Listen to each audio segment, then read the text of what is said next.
Thank you. Thank you, Mr. President. You were criticizing Where are you from? Bloomberg News. Oh, Bloomberg. That's wonderful.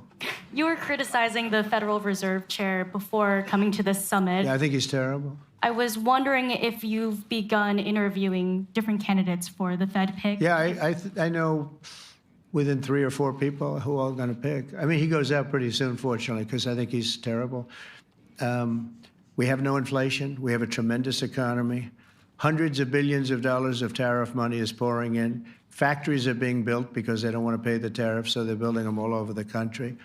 I think we're close to $15 trillion. I told you $5.1 trillion from the Middle East alone, but of investment money coming in. There's never been anything like that in the history of our country.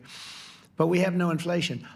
And we have borrowing because Biden, stupidly, they did short-term debt. So we have borrowing coming up. And, you know, we'll go 10 years, maybe longer, maybe shorter, but we'll go a long period of time when we do the debt. And because of him, because of this guy, we will have to pay for years. We'll be paying for him. And I said to him, listen, there's no inflation.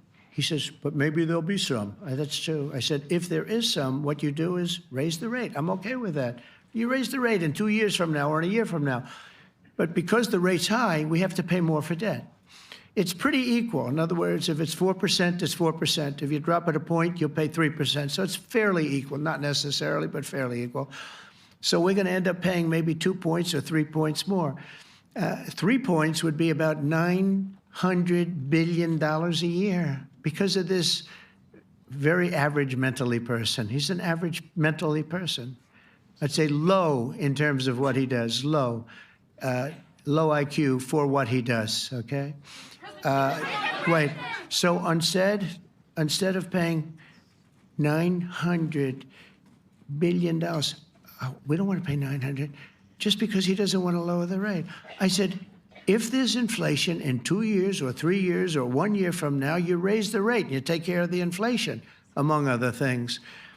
But he's probably a very political guy, I guess. I don't know. I think he's a very stupid person, actually. All right, one more.